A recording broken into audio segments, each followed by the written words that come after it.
Welcome back, welcome back, welcome back, welcome back to the doctor's office. I am Dr. K. Knight, here to give you a proper diagnosis and prognosis and everything comics and comic book characters. You know,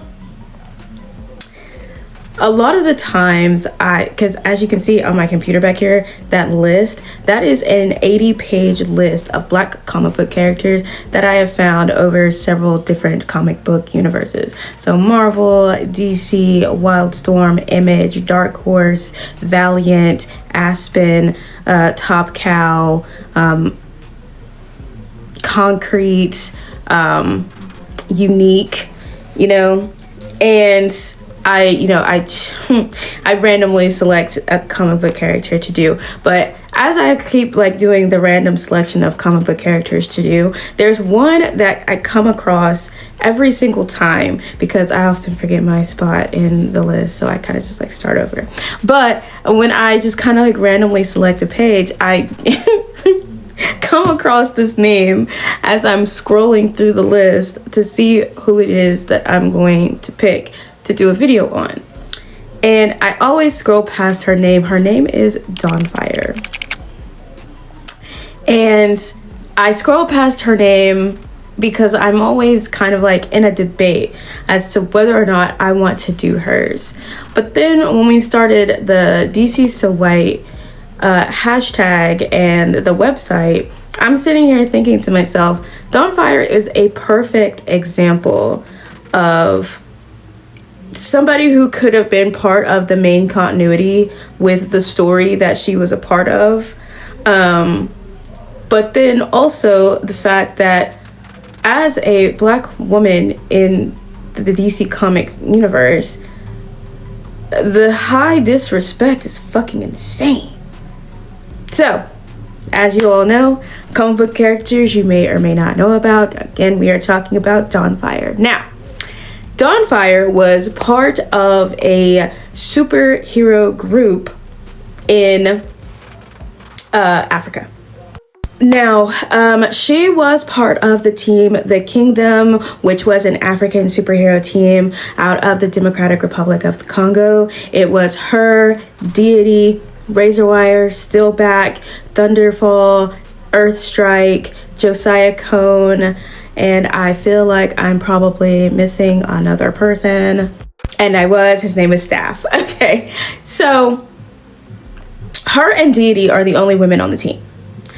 But the difference between her and Deity is I want to say that she's probably a founding member because the main three members of the team were Earthstrike, Thunderfall, and her. And it kind of just felt like a mirror to the Trinity for DC with Wonder Woman, Superman, and Batman.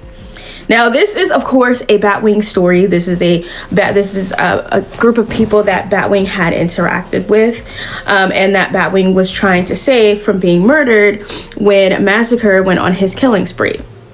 Why did Massacre go on his killing spree? So, the Kingdom is supposed to be protecting Africa, right? That is their whole thing. Their base of operations is in Africa. They are supposed to be protecting Africa, right? And, they were doing that. However, there was a situation that happened in which they had a meeting with each other, and they decided ultimately not to protect the people they were supposed to protect, which ended up in thousands, want to say 10,000 lives lost because they decided not to act. Josiah Cone is the only one of the entire team who said, we need to help these people. The rest of them were just no. Now, it doesn't say what event it was specifically, but I want to say it had something to do with the rebel military and all of this other stuff that was actually going on, and the fact that they were protecting the citizens from these fucking crazy people. Now, Now the whole purpose of this team again was to protect them. They literally like led a revolution or a rebellion, and why can't I say words? They led a revolution or a rebellion against that active military who was like going through and kidnapping kids. So the stories of Batwing and his brother, who is Massacre, by the way, are intertwined in, you know, kind of what happened. And again, Batwing has interacted with this team before. Okay. So when they decided that they were not going to protect these people because they felt like the cons outweighed the pros of protecting them, and it's just like, or you could just do your fucking job. But okay, so they ended up disbanding and going elsewhere. Deity went out into the Amazon, I think they said. She went out in somewhere where she just can't be found, period. Everybody else kind of just like spread out. Earthstrike got killed first. Mind you, this is a superhero team. He got murdered by Massacre, who is Batwing's brother. Massacre does not have any fucking powers, but he did have a little bit of sponsorship, a little bit of help in Josiah Cone, and it kind of reminds me of the Batman contingency plans, but he didn't really give Massacre like a bunch of insights on like their weaknesses or anything. He really kind of just gave Massacre locations. So, and then he like pretended to also be attacked. So he kills Earthstrike first. He then fights Thunderfall, and he fights his brother because his brother comes to help Thunderfall when he's like, after he finds out that Josiah got attacked and Earthstrike is dead. So he goes and he helps Thunderfall, but he's too late to stop Thunderfall from being killed. And Thunderfall died protecting like a few other people. But then after all of that, he goes and he finds her, and she's all like up in her house, you know, chilling. They have a really long fight between the two of them, her and Massacre, which is crazy to me because you are the one with the powers. But they have a really long fight and he ends up killing her. But then it's the thing that happens afterwards that has me thinking like, DC, have you lost your fucking mind? So Dawnfire's whole thing is that she has pyrokinesis, right? And she is able to, it's kind of like Johnny Storm. She's able to, you know, flame on, flame off type shit, right? And he sets her place on fire. He's already killed her, like she's dead. And he sets her place on fire to burn her body.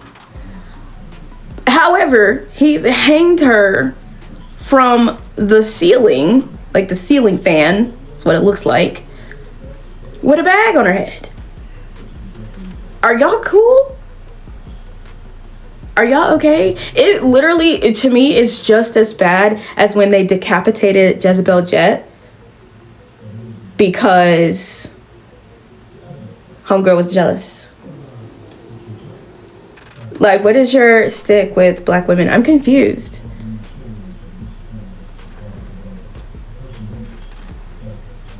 Suspicious. Anyway, so she was the third to die, and then everybody else kind of just like died after that. And again, she has pyrokinesis, and apparently she was pretty good at hand-to-hand combat as well, because her being able to fight Massacre, who had been combat trained as a child soldier, also her having that long battle, and I almost want to say that her battle was probably longer than Thunderfall's, and she ain't had no help. And when Batwing found her, he took her dead body to the police station, and like she obviously, you know, needed some kind of burial. I don't like that. I do not like that at all. First of all, you showed more of Thunderstrike. Damn, his name is not Thunderstrike. You showed more of Thunderfall's fight with him, with Massacre, than you did with her. The only thing we really see of her is that she's hanging upside down, by the way. with her face close to the fire. And I just feel like that was doing a little bit too fucking much. I feel like if you were going to kill her, which was your entire plan, you could have just killed her and he find her body, like, you know, still have the house on fire or whatever, and he just like find her body like on the floor somewhere. You know what I'm saying? And it kind of goes back to the part where that whole entire team could be more. Like that is a superhero team that you created and then absolutely just decimated for the sole purpose of Batwing having a fucking story and his brother having a story. But then you go on to just not having anything, and they had to be related to Batman, you know what I'm saying? So Batman ended up coming out there to help Batwing fight against Massacre because he was getting his ass beat. And then Massacre goes to Gotham and beats the fuck out of Nightwing in order to kill Staff and Razorback. This team very clearly has a story. Why aren't we using it? But we continuously get the same thing out of DC with the same people. I talk about Massacre all the time because and somebody did point out when I had brought it up one time that this was basically like Batman and the Joker. I said, you're right, because, you know, arch nemesis type thing, Batman, Joker, they going back and forth and shit. Batwing and his brother, him discovering that it's his brother because he thought his brother had died because he thought his brother died saving him. So Batwing finding out that Massacre is his brother, not only finding out that Massacre is his brother, but Massacre is the one that has killed an entire superhero team by itself. No help. And like, and I keep saying it, I don't think Josiah Cohn gave him any actual help. First of all, he injured Josiah on purpose to keep him out of the way and to make sure that it looked like Josiah didn't have anything to do with that situation. Him being the last one alive is crazy as fuck to me, but he's actually not even the last one alive because Deity's still alive. But you have this story that is so incredible for this group and you're not doing anything with it. The way that you brought Marilyn Moonlight back into continuity during this whole dumbass DCKO event, you could have done the same thing with this group. Because you're calling out for everybody anyway. You put all of these people inside of the Justice League Unlimited. You could have done that. Like, people who are supposed to be dead at that point. Like, y'all rewrite continuity all the time. But when you rewrite continuity, you're making sure that the people that you put back into continuity are related to the Trinity somehow, some way. And I think that's the part that bothers me the most. I would absolutely love to see how it is that, just like, you know, how they've done Vixen. I feel like at some point, you know, they could have had a story where Vixen and Dawnfire have interacted. I would love to see you do something with these characters, and if it turns out, like, if it comes to the point where you bring back Massacre to kill them, that's fine, because we've gotten a full story. We don't even have a full story. The only thing we have is a story about Massacre, and y'all didn't even go into detail about that. When he came to Gotham to kill Staff and Razorwire, he killed Staff and Razorwire despite the fact that he was getting jumped by Nightwing, Batwing, and Batman on Gotham territory. He still managed to complete the fucking mission and then managed to escape and get away. So he's still out there. You know what I'm saying? And yet we have not heard from him, from Josiah, from Deity. Y'all could have rebooted that whole entire team 1,000,000 times over, and it would have been a fantastic fucking story. I hate hearing, I've never heard of this character before. I know. I know you haven't. I wonder why.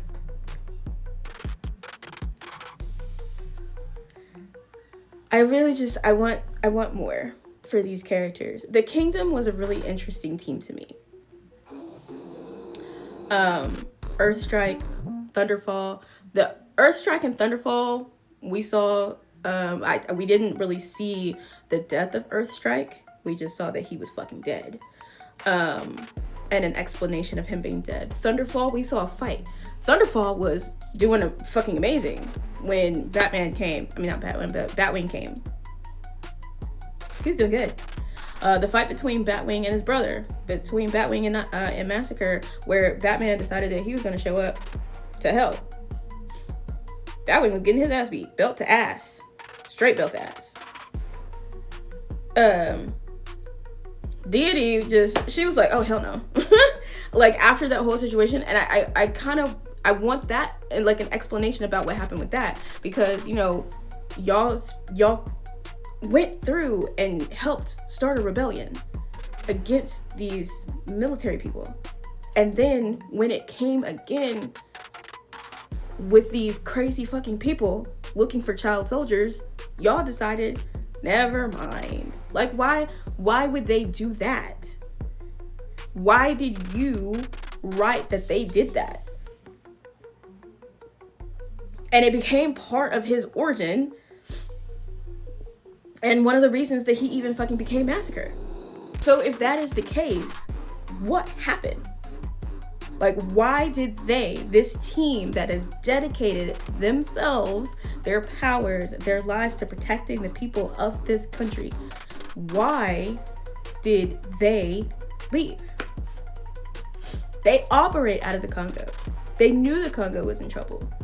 Why did they just decide that they weren't going to help? There's no explanation, really. And even when you get into Josiah Cohn's thing, they just said that the pros were outweighed by the cons. But like, what are the cons? What are the pros? The pros are saving people's lives. So what is outweighing that? Why did you have this group of black characters just completely say, fuck the black people here, I don't care? And then they disbanded. After their decision, consequences of their own actions, they disbanded and just went elsewhere. Why did we do that?